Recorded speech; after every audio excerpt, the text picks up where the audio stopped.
자, 이제 우리가 들어갈 것은 척추 불안정성입니다. 척추 불안정성, 스파이널 인스테빌리티라고 하는 것은 척추 사이 원반의 퇴행, 그리고 척추 전방 전이증, 척추 분리증, 깊은 분절 근육과 표면 분절 근육의 불충분한 신경근 조절에 의해 발생이 된다라고 나와 있어요. 이 불충분한 신경근 조절이라는 용어. 그러니까 결국은 우리 근육은 결국 척추의 안정성을 잡아주는 것은 뭐 인대 같은 주변 조직들도 있지만 우리 운동 치료에 있어서 중요한 포인트는 근육이죠, 근육. 외부에서 저항이 주어질 때 얼마나 근육이 안정성을 잡아줄 수 있느냐 하는 문제인데 우리 근육이 내 의지와 상관없이 그냥 맘대로 움직이나요? 그건 아니죠. 우리가 뭐 수위근이 있고 불수위근이 있긴 하지만 뭐 내장근 같은 심장 근육 같은 불수위근은 제외하고 근골격 골격근만 가지고 얘기를 하자면 골격근의 기능은 사실 뇌에서 관여를 하는 거죠. 그래서 근육에 대한 얘기를 할 때는 우리가 신경계를 배제하고 얘기를 하질 않아요. 그래서 뭐 우리 물리치료 분야를 나눌 때 뉴로 머스큘라라고 하는 이유가 신경계와 근육계가 함께 신경에서 오더를 내려야 근육이 움직인다. 명령을 내리는 신경계가 전달을 하드웨어, 근육 쪽에 해줘야지 근육이 적절하게 움직인다라는 기전이라는 거 꼭 기억을 해주고요. 그래서 이 신경계에서 근육에 명령을 내리는 것이 문제가 생기는 경우에 불충분한 신경근 조절이라고 표현을 할 수 있겠죠. 그래서 이 신경계에서 계속 자극을 주는데 사실 우리가 어떤 균형을 잡거나 이럴 때는 반사적인 몸의 기전을 사용하는 경우도 많아요. 반사라는 건 뭐죠?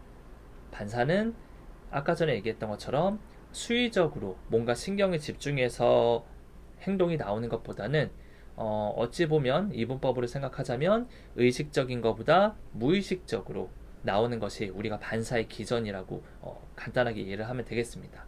그래서 상대적으로 수의적인 움직임보다 반사적인 움직임이 더 의식을 하지 않아도 자연적으로 나오게 되는 건데 이 안정성을 잡는 반응들은 반사적으로 나오는 경우가 많다.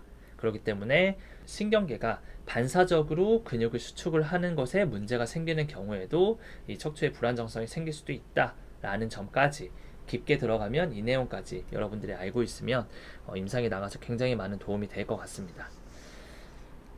자, 그래서 하나하나 한번 척추 불안정성에 대해서 보도록 할게요. 자, 관련 질병과 병리적 원인을 볼게요. 허리의 과운동성은 제가 1학기 때 한번 얘기를 했죠.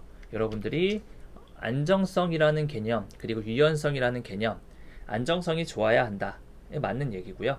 유연성이 좋아야 한다, 이것도 역시 맞는 얘기예요. 둘 다 좋은 얘기죠.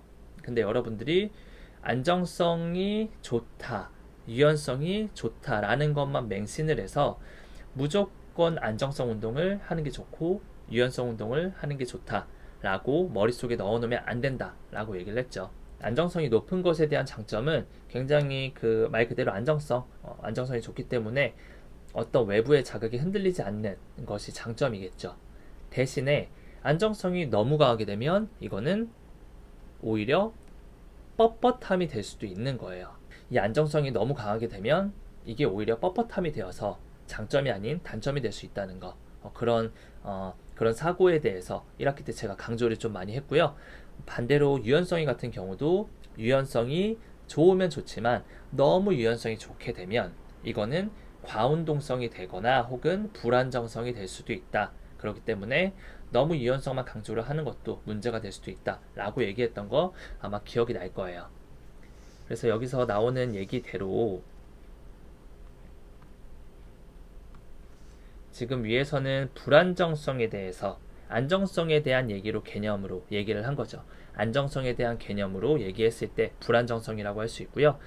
불안정성과 같이 어떤 플렉서빌리티, 모빌리티에 대해서 얘기를 한다면 여기 나오는 것처럼 과운동성으로 나오게 되는 거예요. 사실 이 두 단어는 비슷한 의미죠. 그래서 여러분들이 척추 불안정성이 나오는데 큰 카테고리는 3 가로치고 척추 불안정성인데 왜 갑자기 허리 과운동성이 나오지? 라고 한번 의문을 가지는 것도 전 중요하다고 생각을 해요.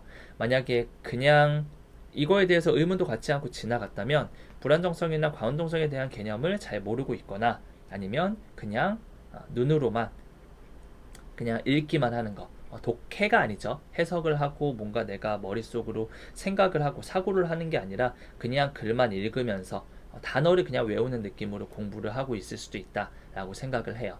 그래서 여러분들이 공부를 할 때는 목차의 내용을 머리에 넣은 상태에서 이제 가지치기를 하듯이 공부를 해줘야 여러분들이 롱텀 메모리로 갈 수 있다는 점 강조를 한번 하고요.